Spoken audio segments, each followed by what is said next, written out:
Hello dear student, आपका channel पर स्वागत है। आज हम कक्षा 4 का मैथ इकतारा भाग 2 है, उसका 6 नंबर लेसन है माँ ने घेवर, माँ ने बनाया घेवर। इसे हल करेंगे। इसमें हम भिन्न सीख पाएंगे। देखो भी, सीमा और मोनू को उसकी माँ ने एक घेवर बना कर दिया, जैसे यहाँ पर दिखाया गया है। तुम दोनों घेवर को बराबर बराबर बांट लो। अब क्या होता है भी, उसकी माँ है,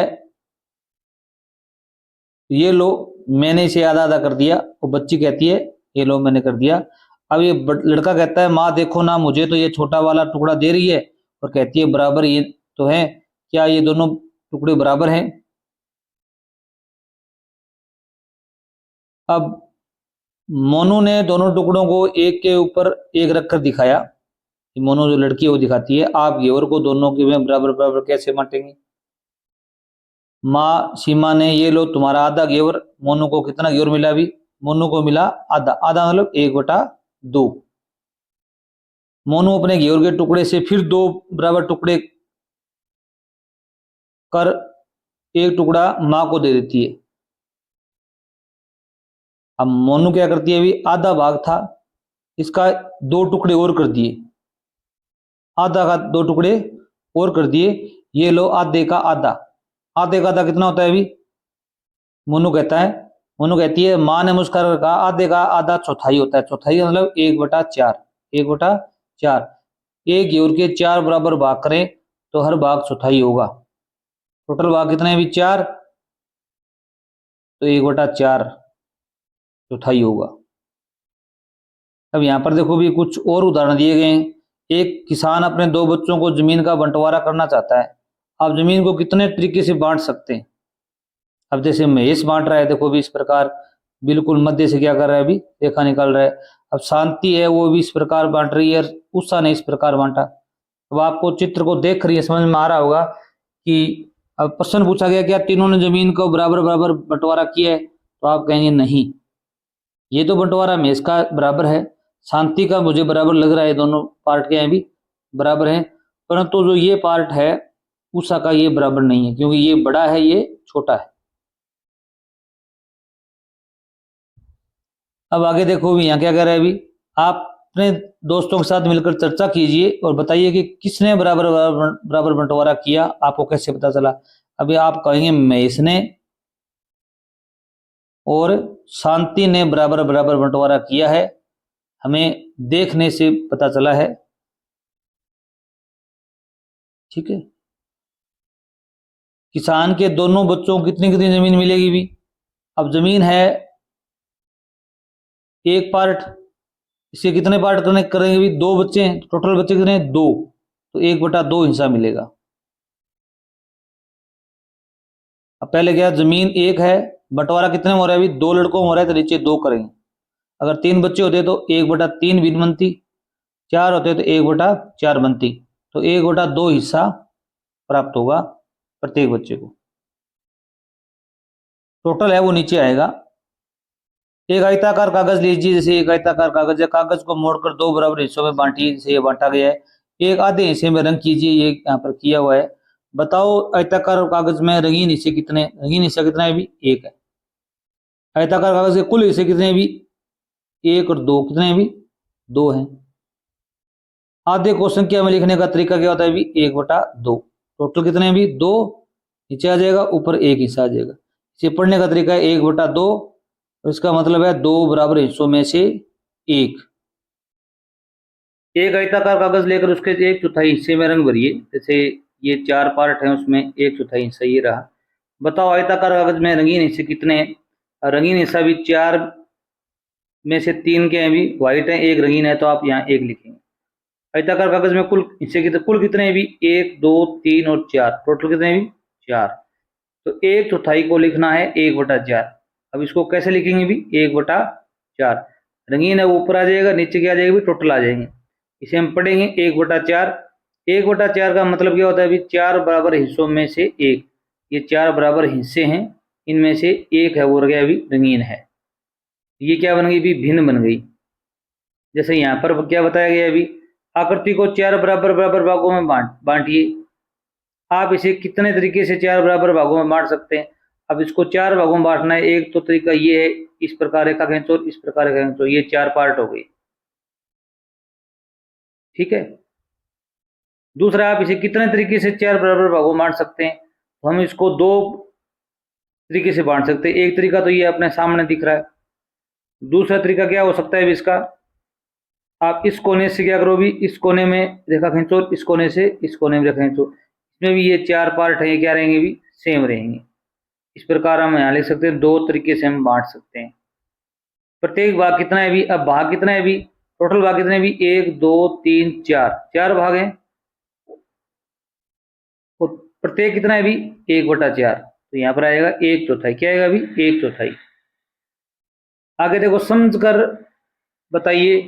अब यहाँ पर दिया गया है 1 रोटी है, इसका चौथा भाग है वो क्या होगा भी, 1/4।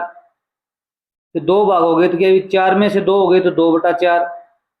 तो 4 में से कितने भी, 4 नीचे आ जाएगा। टोटल कितने भी, 4, ऊपर कितना आ जाएंगे भी, 3, नीचे कितने आएंगे भी, 4, ऊपर कितने आएंगे भी, 4। यहाँ आधा 1/2 चित्र दिया गया है। आप बचे हुए आधे भाग का चित्र बनाकर पूरा कीजिए और रंग भरिए।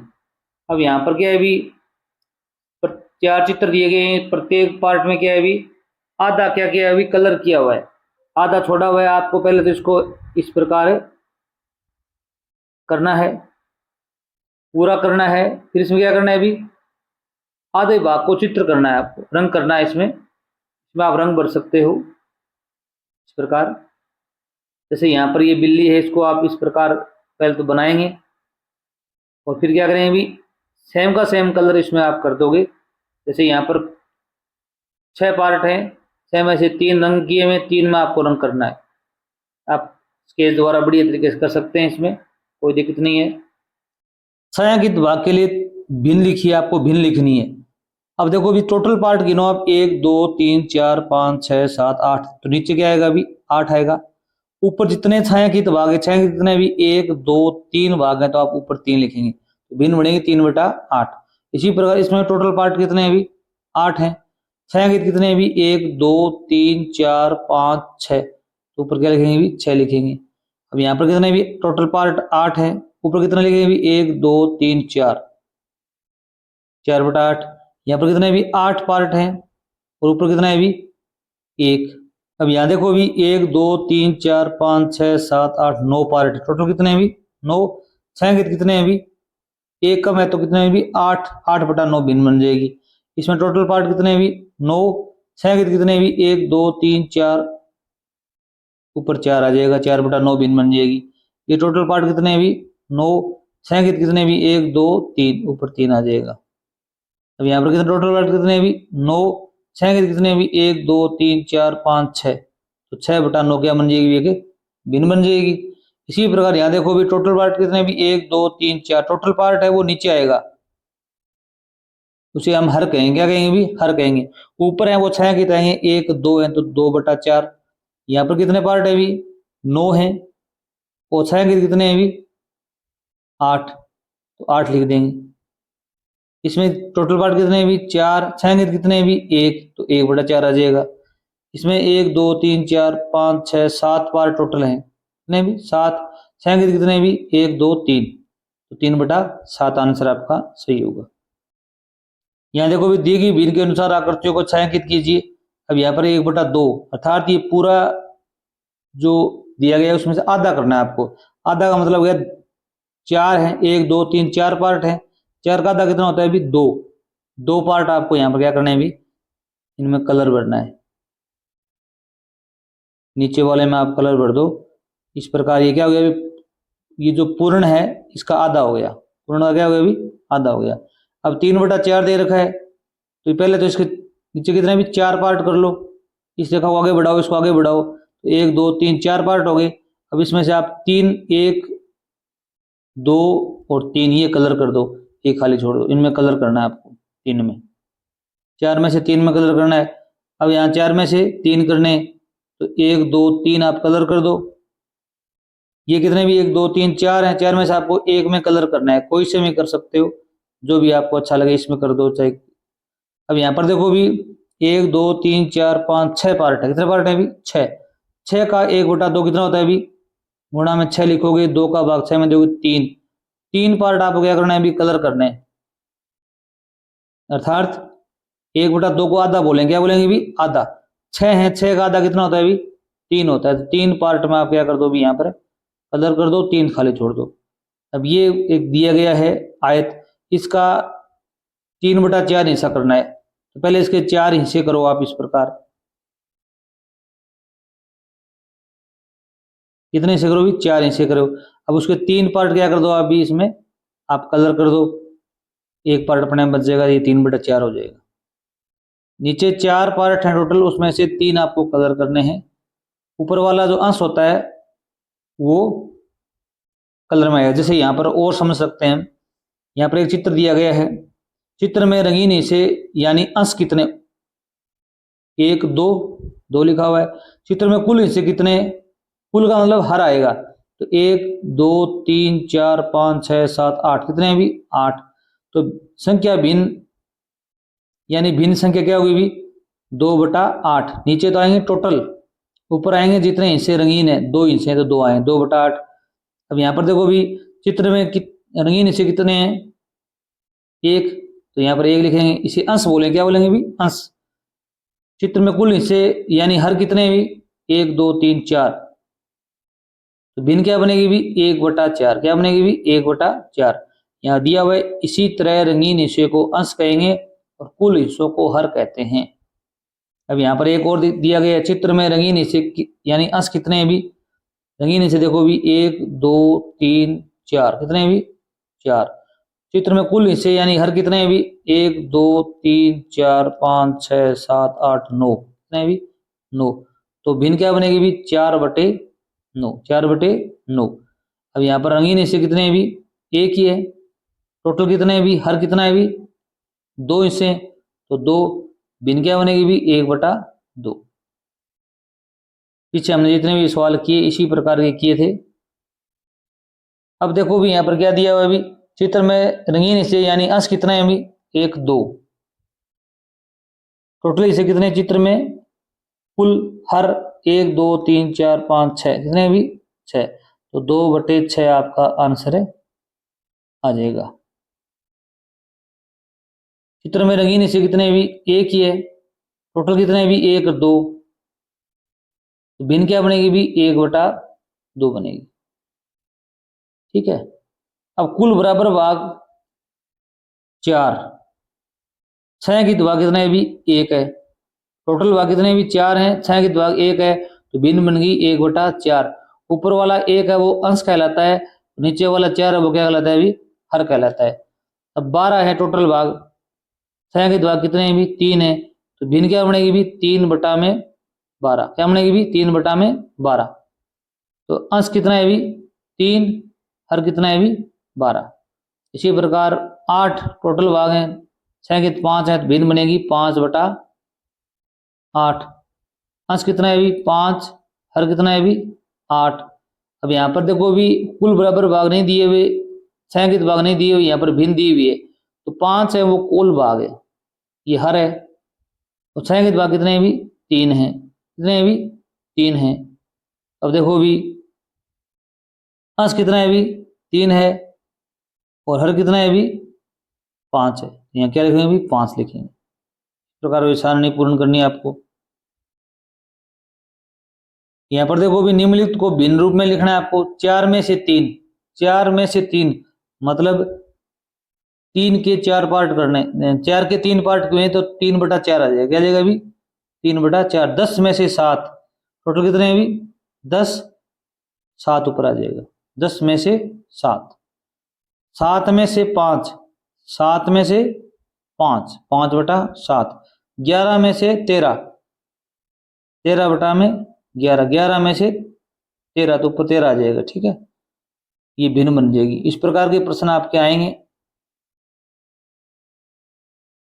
आगे देखो भी 7 चॉकलेट को 9 बच्चों को बांटना है। 7 चॉकलेट है, टोटल कितने चॉकलेट है भी? 7। कितने बच्चों में बांटना है अभी? 9 में। 7/9 आ जाएगा। 7 टोटल चॉकलेट है वो ऊपर आएंगी। जिसे बांटना है वो नीचे आ जाएगा, 9 आ जाएगा। 12 पुस्तकों को 4 छात्रों में बांटना है तो 12 ऊपर चला जाएगा, 4 नीचे आ जाएगा। अब कौन सी भिन्न छोटी है, कौन सी भिन्न बड़ी है, ये देखो भी यहाँ पर दिखाया गया है। ये बनती है 3/8, 3 पार्ट इसमें कलर किए हुए हैं, टोटल पार्ट 8 है। इसमें 2 कलर हैं तो 2 ऊपर आ जाएगा, 8 नीचे आ जाएगा, 2/8, ये 4/8, ये 5/8, ये 1/8। तो ये अब देखो भी इनका हर सभी में सेम है, 8 8 8 8 8, हर सेम है। हर सेम हो तो याद रखना, बड़ी भिन्न छांटनी हो तो जो अंश बड़ा होगा वो बड़ी होगी। अंश बड़ा कौन से में अभी सबसे बड़ा 5 है तो ये भिन्न सबसे बड़ी है। छोटा कौन सा है अभी 1 है तो ये सबसे छोटी है। बस हर अगर बराबर हो तो अंश बड़ा होगा वो बड़ी होगी, छोटा है वो छोटी होगी।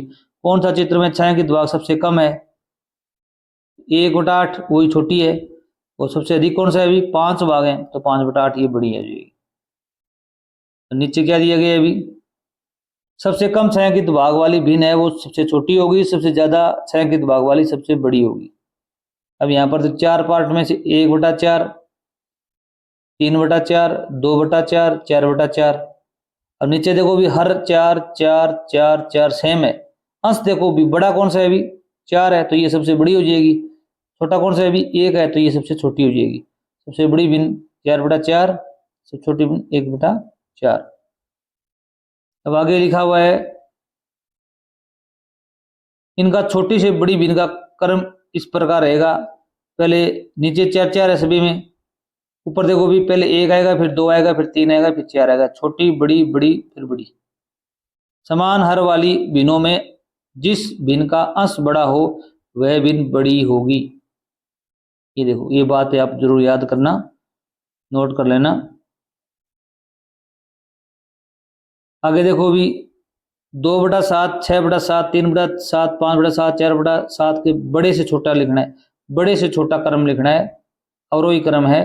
तो बड़ी जो नीचे 7 7 है सभी में हर, है ना। तो अब ऊपर सबसे पहले वो संख्या लिखेंगे इसका अंश बड़ा है, से 6 बड़ा है तो 6 पहले आएगा, फिर 5 आएगा, 5 आ गया, 4 आएगा, फिर 3 आएगा, फिर 2 आएगा। ये अवरोही क्रम हो जाएगा, बड़े से छोटा क्रम होगा। दी गई भिन्नों में सबसे बड़ी भिन्न का घेरा लगाना है आपको। अब बड़ी भिन्न कौन सी है इसमें 3/2, 1/2, 5/2, हर तीनों का सेम है। ऊपर देखो भी अंश सबसे बड़ा कौन सा है अभी 5 है तो ये 5 सबसे बड़ी भिन्न है, यहाँ घेरा लगा दो। तो नीचे हर देखो सेम है तो ऊपर अंश सबसे बड़ा कौन सा है अभी 4 है तो क्या लगा दो 4 पर घेरा लगा दो। अंश तीनों सेम है, अंश सबसे बड़ा कौन सा है अभी 6, 5 और 2 और 6 में बड़ा कौन सा है अभी 6, 6 पर घेरा लगा दो। और यहाँ पर हर सेम है, अंश बड़ा कौन सा है अभी 5 है तो क्या 5 पर क्या लगा दो, यहाँ पर राउंड कर दो। दी गई भिन्नों को घटते क्रम में लिखना है, घटते हुए क्रम मतलब पहले बड़ी भिन्न आएगी, फिर छोटी, फिर छोटी, फिर छोटी आएगी। अब देखो भी हर सभी का सेम है तो सबसे बड़ा अंश कौन सा है अभी 4 है तो 4/5 बड़ी है, फिर 4 से छोटा 3 है तो 3/5 आएगा, फिर सबसे छोटा 1 है तो 1/5 आएगा। अब इसमें देख लो भी सभी का हर सेम है तो 6/7 सबसे बड़ी होगी, 6 से छोटा 4 है तो 4/7, 3 है तो 3/7। ये घटता हुआ क्रम हो जाएगा। आगे दिया हुआ बढ़ता हुआ क्रम लिखना है आपको। बढ़ता हुआ क्रम लिखना है, देखो भी 1/5, 5/5, 3/5। तो पहले सबसे छोटी आएगी, छोटी आएगी तो अंश छोटा 1 का है तो 1/5, 1 से बड़ा 3 है तो 3/5, फिर 5 बड़ा है तो 5/5। इसी प्रकार यहाँ पर 1 छोटा है तो सबसे छोटी 1/4, उससे बड़ी 2/4, उससे बड़ी 3/4। आइए चर्चा करें। पहला बच्चा बोलता है मेरे पास 24 कंचे हैं, कितने कंचे हैं अभी 24। दूसरा कहता है मुझे आधे दे दो, मैं बाद में लौटा दूंगा। पहला खड़ा पास खड़ा तीसरा बच्चा 24 कंचों के आधे कंचे कितने होंगे। अब 24 के आधे मतलब 1/2 गुना में 24, 2 का भाग 24 में देंगे तो कितने होते हैं अभी 12 होते हैं। कितने होते हैं अभी 12 होंगे। आधे कंचों पर गोला लगाएं। अब आधे कंचों पर क्या लगा दो, भी गोला लगा दो।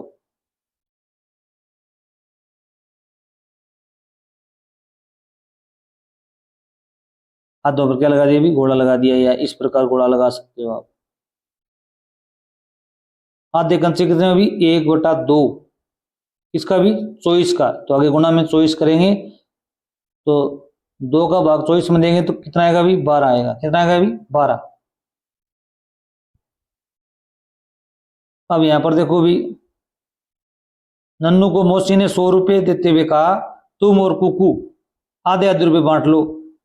अब ये बच्ची कह रही है मुझे 50 रुपये मिल जाएंगे। अब 100 का आधा कितना होता है अभी, 100 का आधा, इस प्रकार लिखोगे 100 गुणा में 1/2, 2 का भाग 100 में दें कितना आएगा अभी 50 उत्तर आएगा।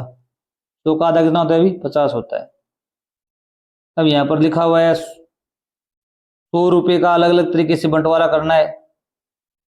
तो यहाँ पर 100 का आधा कितना होता है अभी मैंने बता दिया, 100 गुणा में 1/2, 2 का भाग 100 में देंगे कितना जाएगा अभी 50, तो आएगा 50। तो यहाँ पर एक 20 का नोट है, फिर 20 का नोट है, फिर 10 का नोट है, 20 20 40 10 50 रुपये हो जाएंगे। अब 100 का 1/4, 100 का 1/4, तो 4 का भाग 100 में दें कितना आएगा अभी 25। कितना होता है अभी 25 होता है। 25 में क्या करेंगे अभी, एक तो आप 20 का नोट ले लो यहाँ पर, और एक कितना ले लो भी प्लस में 5 का नोट ले लो, कितना हो जाएगा अभी 25 हो जाएगा। या आप ले सकते हो 10 के 2, ये 5 का ले लो, यहाँ ऊपर दिए हुए अपने पास। 100 का 3/4, 100 का मतलब गुणा 3/4, पहले 4 का भाग 100 में दें कितना आएगा अभी 25, और 25 का 3 से गुणा करना है अपने को, तो 75 रुपये हो जाएंगे। कितने रुपये हो जाएंगे 75 हो जाएंगे। 75 में एक तो 20 का नोट ले लो, एक फिर 20 का ले लो, फिर 20 का ले लो, कितना होगी भी 20 20 40 20 60, प्लस में फिर कितना ले लो भी यहाँ पे 10 का ले लो, प्लस में फिर एक 5 का ले लो, तो ये हो जाएंगे 75 रुपये। आओ शून्य को समझे। शून्य की खोज किसने की थी भी 776 ईस्वी पूर्व भारत का एक महान गणितज्ञ थे आर्यभट्ट का जन्म हुआ था। वे 5वीं शताब्दी में गणित और खगोल शास्त्र में सक्रिय रहे थे। उन्होंने कई अनुसंधान किए थे। आर्यभट्ट ने भी सबसे पहले शून्य को एक स्थान धारक के रूप में उपयोग किया। शून्य का प्रयोग 2 तरीके से होता है, स्थान धारक के रूप में और एक संख्या के रूप में। जैसे यहाँ पर इसे बड़ी संख्या लिखना संभव हुआ 10 100 205 आदि। उन्होंने यह समझाया कि यदि संख्या में कोई अंक नहीं है तो उसके वहां शून्य का उपयोग करना चाहिए ताकि सही मान पता चल सके। उदाहरण के लिए 105 में शून्य दिखाता है कि दाई पर कुछ नहीं है। अगर शून्य ना होता तो हम इसे 15 बोलते। अभी शून्य का मतलब है कि दाई इकाई 5 है, दाई पर कोई अंक नहीं है। आर्यभट्ट की इस खोज ने गणित में गिनती और गुणा भाग करना बहुत आसान कर दिया। उनकी यह खोज आज भी हमारे काम आती है, बल्कि यह कहा जा सकता है गणित के विकास में खोज का बहुत अधिक महत्व है। अब शून्य का प्रयोग 2 तरीके से होता है, स्थान धारक के रूप में और संख्या के रूप में। आगे समझाया गया है कि संख्या के रूप में हम जानते हैं कि शून्य एक संख्या है। शून्य क्या है भी संख्या है। जैसे 5 में से 5 जाने पर क्या आता है भी शून्य आता है। यहाँ कुछ भी नहीं होने की स्थिति में हम शून्य को संख्या मानेंगे। अब ये शून्य यहाँ पर क्या है भी संख्या है। अगर किसी टोकरी में 3 सेब थे, सारे सेब खा लिए, टोकरी में क्या बचा भी शून्य बचा। अब यहाँ पर शून्य क्या है भी एक संख्या है। अगर एक बच्चा 2 रुपये में 2 टॉफी खरीदता है, उसके पास 2 ही रुपये थे, तब उसके पास कितने रुपए बचे भी शून्य बचे। यहाँ पर ये शून्य क्या है भी संख्या है। अब देखो भी स्थान धारक के रूप में शून्य, जब हम संख्या 10 लिखते हैं तो 1 का मतलब होता है 1 10 और 0 दिखाता है कि इकाई के स्थान पर 1 भी नहीं है। यहाँ इकाई के स्थान पर 1 भी नहीं है। यदि शून्य नहीं हो तो 10 का सिर्फ 1 माना जाएगा, तो इसका अर्थ बदल जाएगा। 10 में शून्य दिखाता है कि इकाई पर 1 भी नहीं है या शून्य है। 100 में 2 शून्य ये बताते हैं कि 100 में केवल 1 नहीं, सैकड़ा के स्थान पर 1 है, इकाई के स्थान पर और दाई के स्थान पर क्या है भी 1 भी नहीं है, शून्य है। तो ये दाई शून्य, इकाई शून्य है, ये स्थान धारक है। क्या है भी स्थान धारक के रूप में प्रयोग हुआ है। 205 में 0 ये दिखाता है कि दाई के स्थान पर 1 भी नहीं है, पर इकाई पर 5 है। 1804 में 0 ये दिखाता है कि 1000 के स्थान पर 1 है, वहीं सैकड़ा के और इकाई के बीच कोई संख्या नहीं है, इसे शून्य है। अगले वीडियो में हम इसके अभ्यास कार्य के प्रश्न करेंगे। तब तक धन्यवाद।